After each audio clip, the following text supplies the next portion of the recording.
شهر رمضان الذي أنزل فيه القرآن۔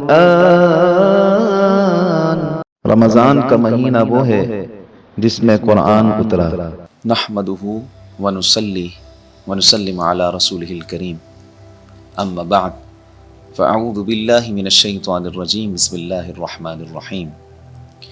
اتل ما اوحی الیک من الکتاب واقم الصلاة،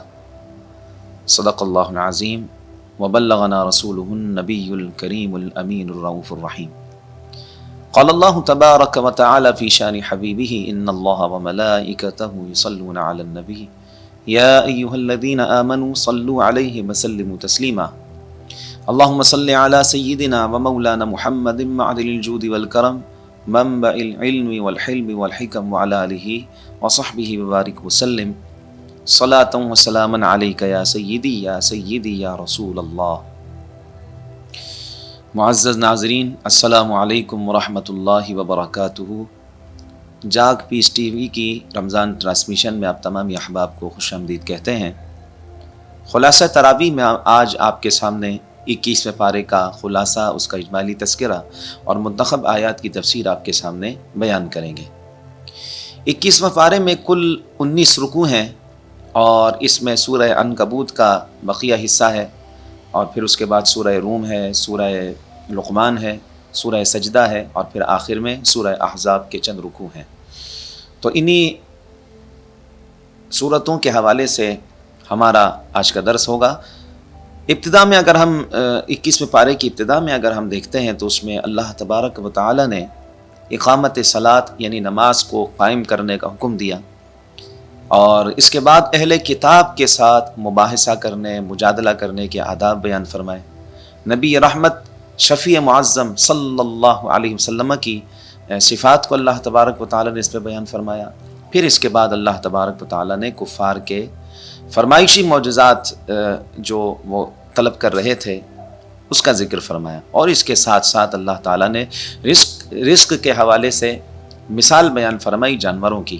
کہ کوئی بھی جانور جو ہے وہ اپنا رزق لے کر نہیں جاتا، اللہ تبارک و تعالیٰ ہی اس تک رزق پہنچاتا ہے۔ تو جب ایک جانور تک وہ رب رزق پہنچاتا ہے تو پھر انسان تک درجہ اولا، کیونکہ انسان اشرف المخلوقات ہے، تو معلوم ہوا کہ ہمارا تعلق اللہ تبارک و تعالیٰ کے ساتھ مضبوط ہونا چاہیے جو رزاق ہے۔ اس کے ساتھ ہمارا تعلق مضبوط ہوگا تو رزق ہم تک خود بخود پہنچے گا۔ اس کے بعد اللہ سبحانہ و تعالیٰ نے اس سورہ عنکبوت کے آخر میں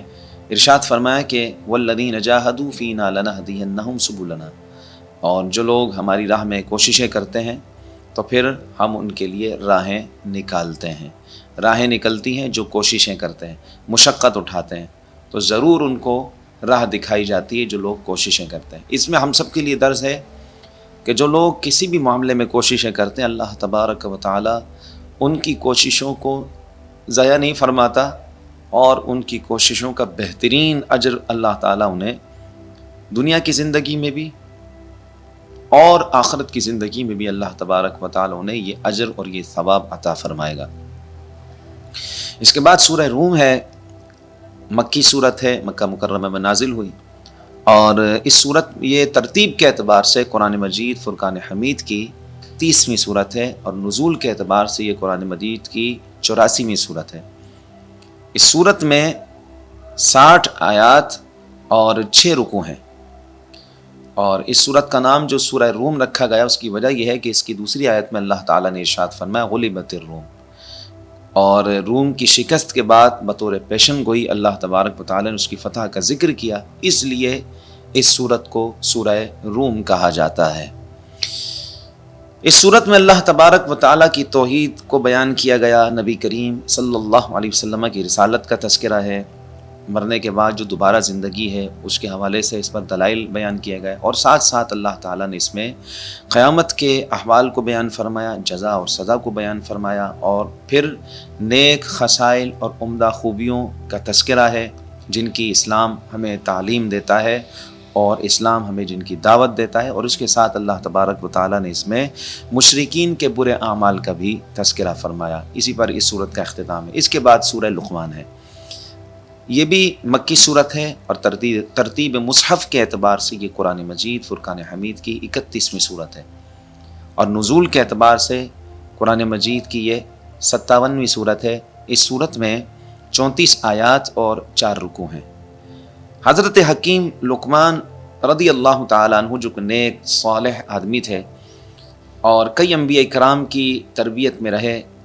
اور اللہ تعالیٰ نے ان کا ذکر قرآن مجید فرقان حمید میں کیا، اور حکمت ان کو عطا کی گئی تھی اور ان کا تذکرہ ہے، اس لیے سورت کو سورہ لقمان کہا جاتا ہے۔ اس صورت میں قرآن مجید فرقان حمید کی حقانیت کو اللہ تبارک و تعالی نے بیان فرمایا، پھر اس کے ساتھ ساتھ اس صورت میں نماز کا، زکوٰۃ کا، آخرت پر یقین اور نیک لوگوں کے ہدایت و رحمت کے ملنے کا اس میں تذکرہ ہے، اور تکبر کرنے والوں کے لیے عذاب علیم اور مومنین صالحین کے لیے ہمیشہ جنت میں رہنے والی نعمتوں کا بیان کیا گیا ہے۔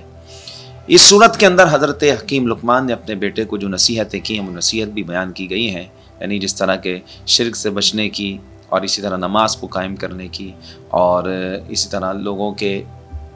لوگوں کو امر بالمعروف نہی عن المنکر یعنی اچھائی کا حکم دینا اور برائی سے منع کرنے کا جو اس میں تذکرہ ہے، جو کہ بڑے عمدہ اور عظیم کاموں میں سے ہے، وہ اللہ تبارک تعالیٰ نے اس میں بیان فرمائے۔ اس کے بعد سورہ سجدہ ہے، یہ بھی ترتیب مصحف، یہ بھی مکی صورت ہے، اور ترتیب کے اعتبار سے یہ 32ویں صورت ہے، اور نزول کے اعتبار سے یہ قرآن مجید فرقان حمید کی 75ویں صورت ہے۔ اس صورت میں 30 آیات اور 3 رکوع ہیں، اور اس صورت کو سجدہ اس لیے کہتے ہیں کہ اللہ تبارک و تعالیٰ کو سجدہ کرنے والے مومنین پسند ہیں، اور اللہ تعالیٰ نے ان کی تعریف کی ہے، اس لیے اس صورت کو سورہ سجدہ کہتے ہیں، اور جس مقام پر یہ آیت مبارکہ ہے اس مقام پر سجدہ کرتے ہیں مومنین، اور قرآن مجید کا ایک سجدہ بھی اس مقام پر ہے۔ اس صورت میں اللہ تبارک و تعالیٰ نے وحدانیت کو بیان فرمایا، اپنی خالقیت کو بیان فرمایا، اور اپنی ربوبیت پر دلائل قائم کیے۔ اس کے علاوہ قرآن مجید فرقان حمید کی حقانیت اور نبی رحمت شفیع معظم صلی اللہ تعالیٰ علیہ وآلہ وسلم کے برحق ہونے پر دلائل قائم کیے، اور اس کے ساتھ ساتھ اللہ تعالیٰ نے پچھلی امتوں کے منکرین کے انجام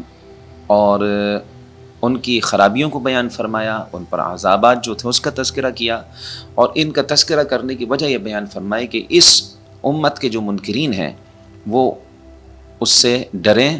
اور عبرت حاصل کریں۔ اس کے بعد سورہ احزاب ہے۔ سورہ احزاب مدنی صورت ہے، مدینہ منورہ میں نازل ہوئی۔ ترتیب کے اعتبار سے قرآن مجید کی یہ 33ویں صورت ہے، اور نزول کے اعتبار سے اس کا نمبر 90 ہے۔ اس صورت میں 73 آیتیں اور 9 رکوع ہیں، اور اس صورت کو سورہ احزاب اس لیے کہتے ہیں کہ اس صورت میں غزوہ احزاب کا ذکر ہے، یعنی غزوہ خندق کا، جسے غزوہ خندق بھی کہا جاتا ہے۔ اس جنگ کا، اس غزوے کا اس میں تذکرہ ہے، اس لیے اس صورت کو سورہ احزاب کہا جاتا ہے کہ اس غزوے سے متعلق چند آیات اس کی نازل ہوئیں۔ اس صورت کی ابتدا میں نبی کریم صلی اللہ تعالیٰ علیہ وآلہ وسلم کو وحی الہی کی اتباع کرنے اور جن باتوں کا آپ کو پابند کیا گیا ان کے حساب سے رہنے، کفار و منافقین کی جو باتیں ہیں اس پر دھیان نہ دینے، اور اللہ تبارک و تعالیٰ کی ذات پر توکل کرنے کا اس میں بیان ہے۔ اس کے بعد اللہ تبارک و تعالیٰ نے اس میں انبیاء کرام سے جو فرائض رسالت کے متعلق ایک وعدہ لیا گیا ہے اس وعدے کا تذکرہ ہے۔ پھر غزوہ احزاب جسے غزوہ خندق کہتے ہیں اس کے متعلق بھی اس میں آیات ہیں، اور نبی کریم صلی اللہ تعالیٰ علیہ وآلہ وسلم کے اسوہ حسنہ کے بارے میں اللہ تبارک تعالیٰ نے فرمایا کہ یہ بہترین نمونہ ہے، اور آخری آیات کے اندر امہات المؤمنین ازواج مطہرات و طیبات کو دعوت عظیمت دی گئی، اور اللہ تبارک و تعالیٰ نے ان کی شان کو بیان فرمایا۔ یہ میں نے آپ کے سامنے معزز ناظرین 21 پارے کا خلاصہ آپ کے سامنے مختصراً بیان کیا۔ اب انشاءاللہ تعالیٰ ہم آپ کے سامنے اس کی منتخب آیات کی تفسیر آپ کے سامنے بیان کریں گے۔ 21ویں پارے کی جہاں سے ابتدا ہوتی ہے اللہ تبارک و تعالیٰ نے اس میں ارشاد فرمایا اتل ما اوحی الیک من الکتاب واقم الصلاۃ ان الصلاۃ تنہی عن الفحشاء والمنکر۔ بے شک یہ جو نماز ہے وہ بے حیائی اور برے کاموں سے روکتی ہے، اور اسی معیار پر ہر مسلمان کو اپنی نمازوں کی مقبولیت اور نمازوں کی افادیت کا جائزہ لینا چاہیے۔ آج ہم نماز پڑھتے ہیں اور نماز پڑھنے کے بعد ہمارے اذہان میں یہ سوال پیدا ہوتا ہے کہ ہماری نماز قبول ہوئی یا نہ ہوئی، اور نماز کی پابندی کے باوجود بھی ہمارے اگر اذہان میں اس طرح کے سوالات ہیں تو ہمیں اپنے کردار پر غور و فکر کرنا چاہیے اور سوچنا چاہیے کہ کیا ہم نے ان بری باتوں کو اور بری عادتوں کو، نافرمانیوں کو جو کہ اللہ تبارک و تعالیٰ کی ناراضگی کا سبب بنتے ہیں اور بے حیائی کو چھوڑ دیا۔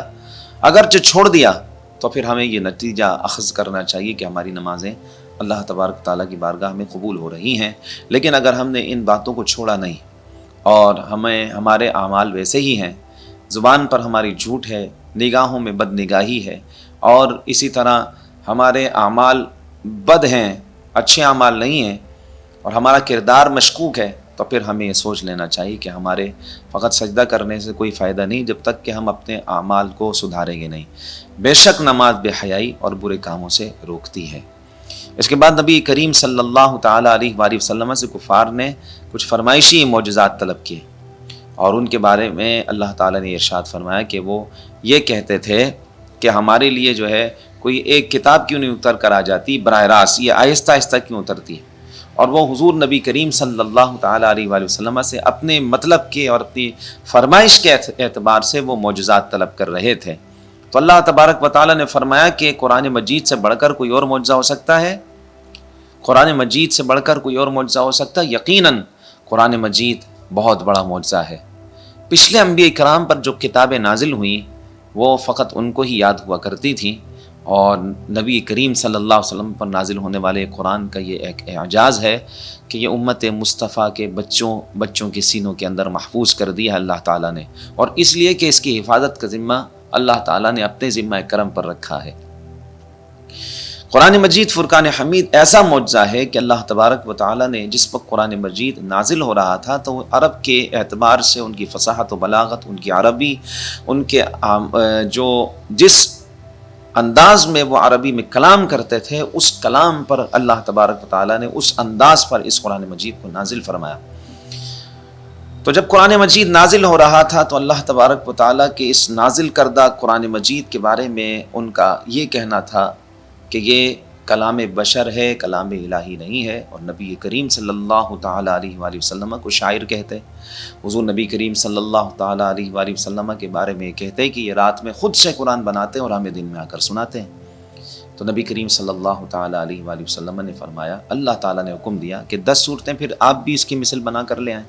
اور وہ نہیں لا سکے تو قرآن نے دوبارہ چیلنج کیا۔ قرآن میں اللہ تبارک تعالیٰ نے فرمایا کہ فَأْتُوا بِسُورَةٍ مِّن مِّثْلِهِ، ایک صورت اس کی مثل بنا کر لے آؤ، وہ ایک بھی صورت نہ لا سکے۔ اور پھر ایک یہ بات کی گئی کہ ایک آیت اس کی مثل بنا کر لے آئیں سب جمع ہو کر، لیکن وہ نہیں بنا سکے۔ اور یہ قرآن مجید فرقان حمید کا جو چیلنج ہے وہ اب تک برقرار ہے، کوئی بھی قرآن مجید فرقان حمید کی مثل کوئی نہیں بنا سکا۔ اور اس لیے اللہ تعالیٰ نے فرمایا کہ یہ قرآن سے بڑھ کر بھی کوئی اور معجزہ ہے کہ جو تم طلب کر رہے ہو۔ اور اس کے بعد اللہ تبارک و تعالیٰ نے کفار کے بار بار عذاب کی حصول، عذاب کی طلب کے لیے، اور بعض بار جو ان کا مطالبہ تھا ایک عذاب کا، اس کے لیے ارشاد فرمایا کہ عذاب کا ایک وقت مقرر ہے۔ اس کے بعد اللہ تبارک و تعالیٰ نے سورہ روم کی ابتدائی آیات میں مستقبل میں لڑی جانے والی جو جنگیں ہیں یا خبریں ہیں ان کے بارے میں، قرآن مجید کی خاصیت یہ ہے کہ قرآن غیب کی خبریں دیتا ہے، یعنی جو بعد میں ہونے والی باتیں ان کے بارے میں پہلے بتاتا ہے۔ اور اس میں یہی کہ رومیوں کے ساتھ جو مسلمانوں کی جنگ ہوئی تھی اس کے حوالے سے پہلے سے بتا دیا گیا کہ اللہ تبارک و تعالیٰ یہ اس میں فتح و نصرت عطا فرمائے گا، رومیوں پر مسلمان غالب آ جائیں گے۔ یہ قرآن مجید فرقان حمید کی بشارت ہوئی تھی۔ چنانچہ حضرت سیدنا عمر فاروق رضی اللہ تعالیٰ عنہ کے دور خلافت میں مسلمانوں نے رومی سلطنتوں کو شکست دے دی، اور پھر اللہ تعالیٰ نے ان کو فتح عطا فرمائی، اہل اسلام فتح یاب ہوئے۔ اور یہ قرآن مجید فرقان حمید کا ایک اعجاز ہے کہ قرآن مجید فرقان حمید مستقبل کی خبریں دیتا ہے، غیب کی خبریں دیتا ہے۔ غیب کے حوالے سے ہم پہلی بھی آپ کے بارے میں مختصراً ذکر کر چکے ہیں، پچھلے جو ہمارے پاروں کی تفسیر آپ کے سامنے بیان کی جا رہی تھی، اس میں کہ علم غیب اللہ سبحانہ وتعالی کی خاصیت اس غیب کی ہے جو ذاتی ہے، اور وہ اپنے نبیوں کو اور اپنے پسندیدہ رسولوں کو غیب کی تعلیم دیتا ہے۔ تو جب قرآن مجید جس ہستی پر نازل ہوا، یہ قرآن جو غیب کی خبریں دے رہا ہے، تو جس ہستی پر قرآن نازل ہوا وہ کیسے غیب کی خبریں نہ جانتے ہوں گے، یا غیب کا علم کیسے نہ جانتے ہوں گے؟ قرآن مجید میں تو یہ ہے وَمَا هُوَ عَلَى الْغَيْبِ بِضَنِينٍ، اور یہ نبی غیب بتانے میں بخیل نہیں ہیں۔ ہمارے ہاں ایک مثال دیتا ہوں کہ کسی کے بارے میں یہ کہا جائے کہ یہ شخص اللہ کی راہ میں خرچ کرنے میں بخیل نہیں ہے، اس کا مطلب یہ ہے کہ اس کے پاس پیچھے پیسے موجود ہیں، مال موجود ہے جو یہ خرچ کرے گا، یا جو بھی خرچ کرے گا وہ اس کے پاس موجود ہے، تو اس میں یہ بخیل نہیں ہے۔ تو فرمایا کہ یہ نبی غیب بتانے میں بخیل نہیں ہے، اور نبی کا تو معنی ہی غیب کی خبریں دینے والا ہے۔ اس کے بعد اللہ سبحانہ وتعالی نے اس میں وجود انسانیت کو اللہ تبارک و تعالی نے بیان فرمایا، اور انسانی وجود کو بیان کر کے اس کی کمزوری کو، اس کی طاقت کو، اس کی پیدائش کو، اس کی بڑھاپے کو، اس کی قوت کو، اس کی کمزوری کو بیان کر کے اپنی قدرت پر استدلال فرمایا کہ انسان کی یہ ساری حالتیں جو اس پر طاری ہوتی ہیں، یہ کون اس پر طاری کرتا ہے؟ یعنی ایک اللہ تبارک و تعالی ہے جو ہم پر یہ جو ہماری کیفیات ہیں اور جو ہم پر جو حالتیں گزرتی ہیں، پہلے بچپن ہوتا ہے، پھر لڑکپن ہوتا ہے، پھر جوانی آتی ہے، پھر اس کے بعد جوانی ڈھلتی ہے، اور پھر انسان بڑھاپے میں قدم رکھتا ہے، اور اس کے بعد انسان قبر کے گہرے گڑھے کی طرف چلا جاتا ہے۔ تو یوں آپ دیکھیے کہ ہم پر یہ تبدیلیاں آتی ہیں، اور تبدیلی جس بھی چیز میں آتی ہے تو وہ چیز ختم ہونے والی ہے، فنا ہونے والی ہے۔ اس کے بعد سورہ لقمان ہے۔ سورہ لقمان کی جو درمیان میں جو دوسرا رکوع ہے، اس میں حضرت حکیم لقمان کا تذکرہ ہے، یعنی اس کی 12ویں آیت میں حضرت لقمان رضی اللہ تعالیٰ عنہ کا ذکر ہے کہ اللہ تعالیٰ نے آپ کو حکمت عطا فرمائی، اور پھر آپ کے بارے میں ارشاد فرمایا کہ آپ نے اپنے بیٹے کو نصیحتیں کی تھی، اور ان نصیحتوں کو اللہ تبارک و تعالیٰ نے قرآن مجید میں بیان فرمایا۔ اور وہ نصیحتیں کیا ہیں؟ فرمایا بیٹا شرک مت کرنا، اور اللہ اور اپنے ماں باپ کا شکر گزار ہونا، والدین کے ساتھ نیکی کا برتاؤ کرنا، اور اس مقام پر قرآن مجید میں اولاد کے لیے جو ماں کی مشقتیں ہیں، اللہ تعالیٰ نے ان مشقتوں کا بھی ذکر فرمایا، اور پھر ارشاد فرمایا اگر خدا نخواستہ کسی کے ماں باپ مشرک ہوں تو ان کے دباؤ پر شرک میں مبتلا نہ ہونا، لیکن اس کے باوجود دنیاوی امور میں ماں باپ کے ساتھ بدستور نیک برتاؤ کرنے کا حکم ہے۔ اس کے بعد جو نصیحت ان کی ہے، کہا کہ پابندی سے نماز قائم کرنا، نیکی کا حکم دینا اور برائی سے روکنا، لوگوں کے ساتھ تکبر سے پیش نہ آنا، اور پھر فرمایا کہ زمین میں اکڑ کر نہیں بلکہ عاجزی سے چلنا، اور چال اور گفتار میں تواضع اختیار کرنا وغیرہ۔ یہ نصیحتیں حضرت حکیم لقمان نے اپنے بیٹے کو دیں، اور حضرت حکیم لقمان کے اقوال بھی مشہور ہیں، جو کہ ان کی 100 نصیحتیں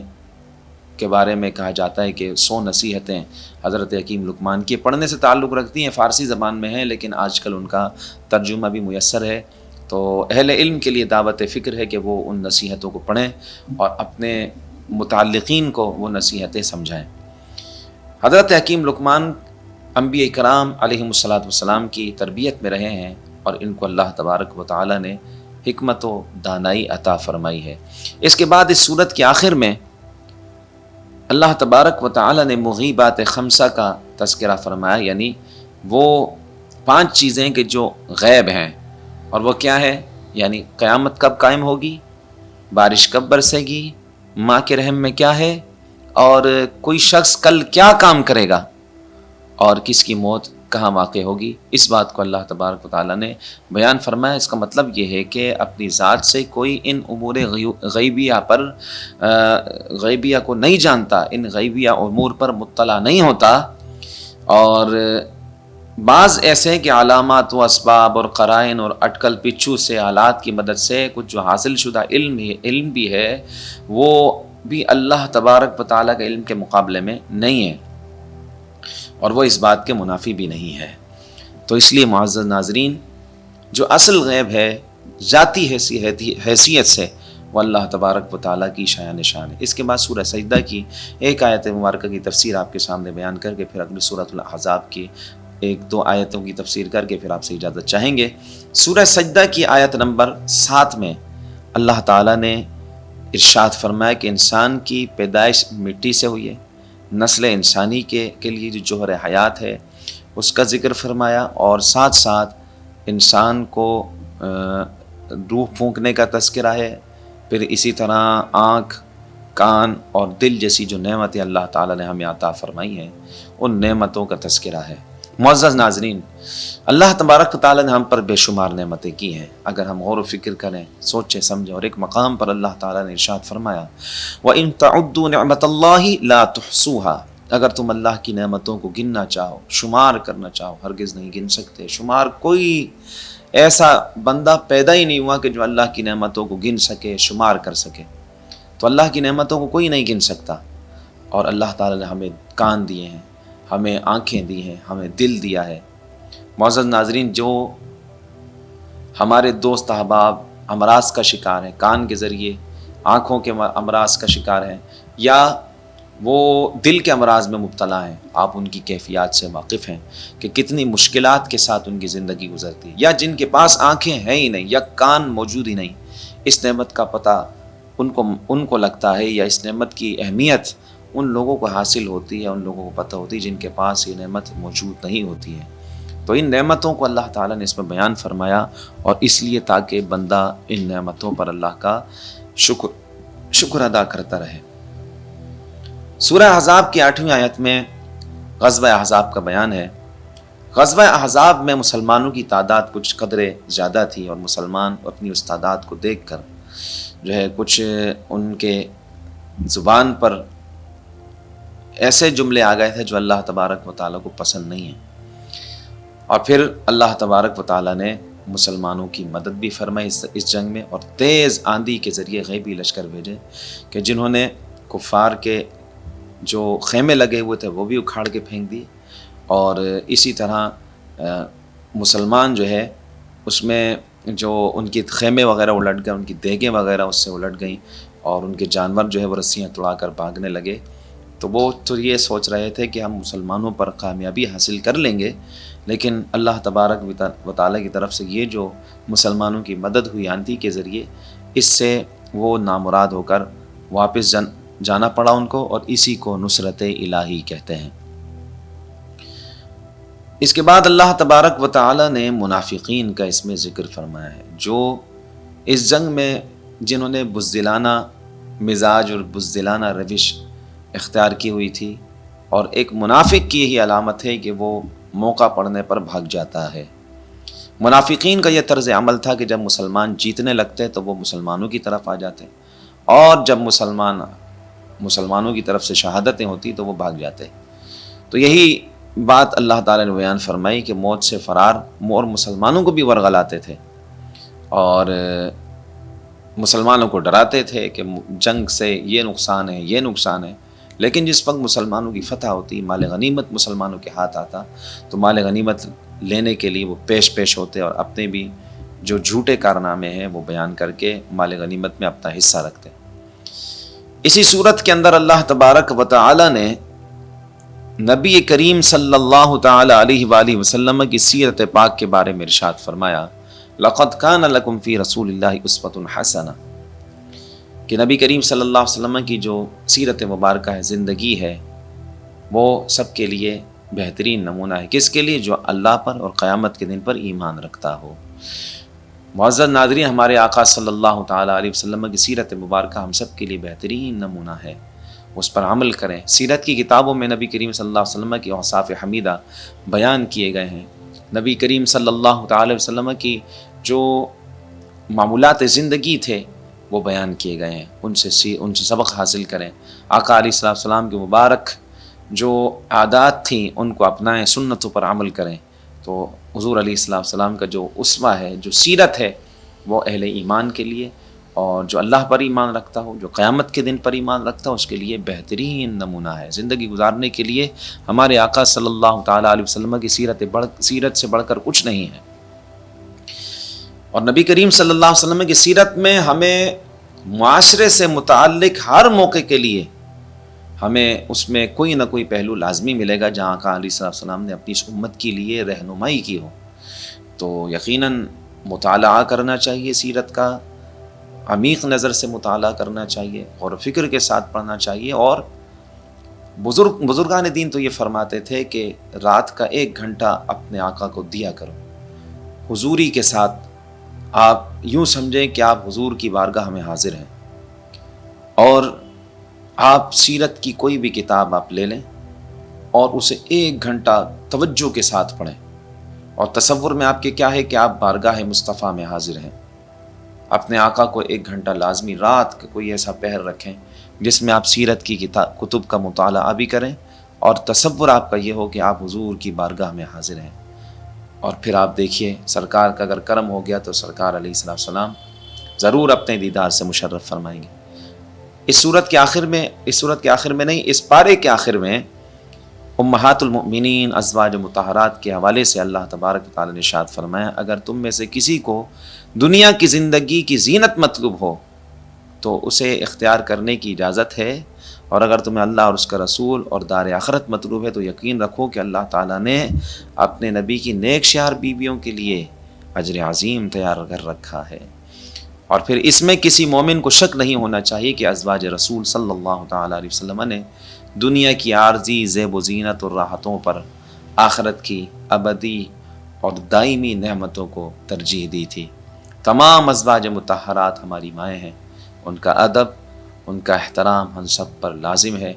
فرض ہے کہ ہم ان کا ادب کریں۔ قرآن مجید فرقان حمید میں اللہ تعالیٰ نے ارشاد فرمایا، النبی اولی بالمؤمنین من انفسہم وازواجہ امہاتہم، یہ نبی مومنوں کی جان سے زیادہ قریب ہیں۔ اس لیے تو نبی کریم صلی اللہ علیہ وسلم کی ذات کی بات آتی ہے تو مومن اپنے آپے سے باہر ہو جاتا ہے۔ باقی آپ کسی کی بات کر لیں، لیکن جب حضور صلی اللہ علیہ وسلم آپ پر ہمارا سب کچھ قربان، ان کی بات کریں گے تو ہم کسی کی نہیں سنیں گے، ہم صرف اپنے رب کی سنیں گے۔ النبی اولی بالمؤمنین من انفسہم، یہ نبی مومنوں کی جان سے زیادہ قریب ہیں۔ وازواجہ امہاتہم، اور ان کی جو بیویاں ہیں وہ مومنوں کی مائیں ہیں۔ تو ہر بیٹا اپنی ماں کا ادب کرتا ہے، احترام کرتا ہے، ہمیں بھی اپنی ماؤں کا احترام کرنا چاہیے۔ اللہ کریم ہمارے ان کلمات کو قبول فرمائے، انہی کلمات پر اکتفا کرتا ہوں۔ اللہ کریم ہم سب کے سینوں کو قرآن مجید فرقان حمید کے نور سے منور روشن فرمائے، اور اللہ تبارک و تعالی ہمیں صراط مستقیم پر چلنے کی توفیق عطا فرمائے۔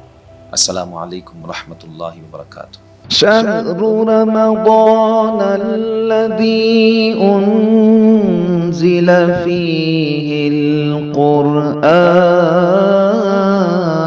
رمضان کا مہینہ وہ ہے جس میں قرآن اترا۔